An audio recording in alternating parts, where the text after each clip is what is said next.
कन्हैयालाल हत्याकांड मामला, अंजुमन सदर मुजीब सिद्दीकी सहित 6 लोगों से पूछताछ। रात 9 बजे तक सभी से पूछताछ चली। पूछताछ के बाद सभी को छोड़ दिया गया। आज फिर पूछताछ के लिए बुलाया है। मुजीब सिद्दीकी सहित पूर्व सदर खलील अहमद, एडवोकेट अशफाक, मुनव्वर अशरफ, मौलाना जुल्कर नैन से पूछताछ हुई है। एनआईए अब फिर पूछताछ करेगी।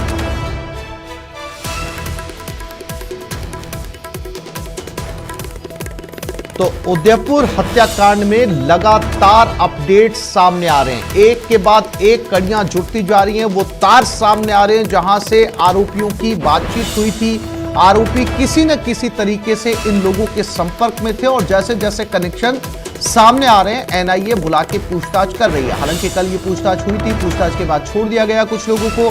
आज उन्हें फिर से बुलाया जाएगा, पूछताछ फिर से की जाएगी। तो अब कपिल श्रीमाली हमारे साथ उदयपुर से जुड़ गए हैं, उनसे बात करते हैं। कपिल, दोनों मुख्य आरोपियों की गिरफ्तारी के बाद ऐसा लग रहा है जैसे गिरफ्तारियों की बाढ़ आ गई हो। लोगों के नाम लगातार सामने आ रहे हैं। क्या इनकी भूमिकाएं जो है वो सामने आई हैं अब तक और किस तरीके से इनके ऊपर शक का दायरा बढ़ता जा रहा है? कपिल, देखिए, 20 जून के जुलूस को लेकर अब पूछताछ की जा रही है कि उस जुलूस के अंदर कैसे, क्योंकि मौन जुलूस की स्वीकृति जिला प्रशासन द्वारा दी गई थी, लेकिन स्वीकृति को वायलेट किया गया और आप देखिए कि वहां पर नारे लगाए गए थे और वो नारे जो कि भड़काऊ नारे की श्रेणी में आते हैं, उस तरह के नारे वहां पर लगाए गए थे। वो नारे किसने लगाए थे, कौन कौन लोग शामिल हुआ था, ये सारी जानकारियां जुटाने के लिए अंजुमन कमेटी तक अब जो एनआईए की टीम है वो पहुंची और पिछले 2 दिन से लगातार पूछताछ कर रही थी और आज भी संभवतः पूरे दिन एनआईए की टीम अंजुमन कमेटी के पदाधिकारियों से पूछताछ कर सकती है और उसी सिलसिले में 20 जून के जुलूस के सिलसिले में ही उनसे पूछताछ की जाएगी। साथ ही अगर उनकी कोई कॉल डिटेल सामने आई है तो उस पर भी पूछताछ की जाएगी। तो सभी को सबसे पहले अलग अलग कमरों में बिठा के पूछताछ की गई थी और ये भी माना जा रहा है कि इन सभी को आमने सामने बिठाकर भी पूछताछ कर इनके जो अकेले में जो बयान लिए गए थे उनमें किसी तरह का डिफरेंस तो नहीं आता है, ये भी पता लगाने की कोशिश की जाएगी। बिल्कुल। कपिल, अब एनआईए ने जिन लोगों को कल छोड़ा था, दोबारा पूछताछ के लिए उन्हें आगे बुलाया जाएगा। सामने जो जानकारी आ रही है वो ये भी आ रही है कि वीडियो के जरिए इन लोगों को जो है वो ट्रेनिंग दी गई थी, किस तरीके का वो वीडियो था। और आज जिन लोगों को दोबारा बुलाया जाएगा, क्या बातचीत का मसौदा या पूछताछ का मसौदा रहने वाला है? देखिए, पूछताछ जिन लोगों से चल रही है उन लोगों की भूमिका इस पूरे मामले में भड़काने वाले नारे लगाने, भड़काने वाले भाषण देने को लेकर सामने आ रही है। अब जो पहले जो लोग इसमें मुख्य आरोपी के रूप में रहे हैं उनसे पूछताछ जरूर की गई थी और अभी भी रिमांड अवधि में उनसे पूछताछ की जा रही है कि किस तरह से उनके संबंध जो है वो पाकिस्तान से रहे हैं, क्योंकि पाकिस्तान से संबंध लेने की बात सामने आई थी। ये भी बात सामने आ रही है कि इन्हें वीडियो मैसेजेस के थ्रू इन्हें ट्रेनिंग दी गई थी कि इस तरह की घटनाओं को कैसे अंजाम देना है। तो ये सारी बातें मुख्य आरोपियों से पता लगाई जा रही है और फिलहाल जिन लोगों से पूछताछ चल रही है उनसे भड़काऊ नारे किस तरह से तैयार किए गए, किन किन लोगों द्वारा लगाए गए, कहां कहां पर लगाए गए, कौन कौन लोग जुलूस में शामिल हुए, इसको लेकर पूछताछ की जा रही है। जी बिल्कुल कपिल, आप बने रहिएगा। मैं फिर से लौटूंगा आपके पास में। शंकर आनंद दिल्ली से हमारे साथ जुड़ गए। शंकर, जो है पूछताछ का दायरा लगातार बढ़ता जा रहा है और अब ये राजस्थान के एक जिले से निकलकर कई जिलों तक फैल चुका है। क्या कुछ जिसको कहा जाए सारगर्भित जानकारी अभी तक सामने आई है एनआईए के? शंकर, देखिए, एनआईए की अगर बात करें तो ये केंद्रीय जांच एजेंसी है और एनआईए का दायरा अब सिर्फ राजस्थान में नहीं बल्कि राजस्थान से बढ़कर अब दूसरे राज्यों तक भी इस मामले का दायरा जो है वो फैलता हुआ नजर आ रहा है। जिस तरह से इस मामले में कल भी जिस तरह से बकायदा एक हमारे जो विशेष सूत्र है उन्होंने बताया कि जिस तरह से इस मामले में उदयपुर हत्याकांड मामले को अंजाम दिया गया था, तो इस मामले पर जब तफ्तीश की जा रही थी तो उसी दौरान तफ्तीश के दौरान ही तकरीबन 18 ऐसे मोबाइल फोन के बारे में जानकारी मिली जिस मोबाइल फोन का कनेक्शन तकरीबन 350 लोगों के साथ जुड़ा हुआ है और वो जो 18 मोबाइल फोन का नंबर बता रहे हैं वो पाकिस्तान का नंबर है और उस पाकिस्तानी नंबर पे जो 18 पाकिस्तानी नंबर है उस पर तकरीबन 300 ऐसे लोग लगातार फोन कॉल कर रहे थे, लगातार उस पर बातचीत कर रहे थे जो भारत मूल के हैं, जिसमें कि राजस्थान, बिहार, उत्तर प्रदेश, केरल, मध्य प्रदेश, समेत कई राज्यों में रहने वाले जो लोग हैं वो लगातार बातचीत कर रहे थे।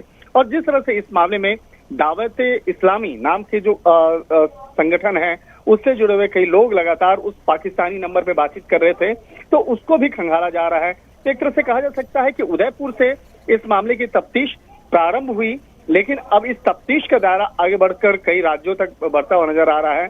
और जिस तरह से इस मामले में राजस्थान पुलिस की एटीएस के द्वारा अब कई जो महत्वपूर्ण डॉक्यूमेंट्स और कई महत्वपूर्ण जानकारियां केंद्रीय जांच एजेंसी एनआईए को सौंपी गई है, तो अब इस मामले में तफ्तीश आगे बढ़ चुकी है और कहा जा सकता है इस मामले में कुछ और भी महत्वपूर्ण खुलासे हो सकते हैं। और खास तौर पर वो खुलासे उससे भी होंगे।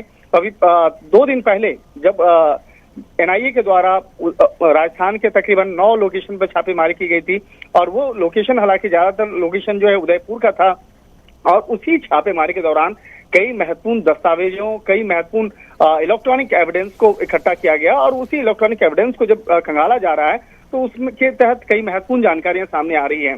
हालांकि आज जो है उससे जुड़े हुए कुछ महत्वपूर्ण जो एविडेंस हैं वो आज कोर्ट के माध्यम से सामने आने, लैब के माध्यम से सामने आ रहा है और उसको फिर आगे खंगाला जाएगा। तो निश्चित तौर पे कहा जा सकता है कि इस मामले में कुछ नए जानकारियां, नए रोचक जानकारियां जो हैं इस केस से निकल के सामने आ सकता है। और खास तौर पर जिस तरह से इस मामले में एक सोची समझी साजिश के तहत जिस तरह से एक व्हाट्सएप ग्रुप क्रिएट करना, उसके बाद अलग अलग जिलों से लोगों को उस व्हाट्सएप ग्रुप में जोड़ना, तो ये तमाम जो इनपुट सामने आ रहे हैं, कहा जा सकता है कि इस मामले में जल्द ही एनआईए औपचारिक तौर पर कुछ और भी नई जानकारियां और नई खुलासे जल्दी कर सकती है।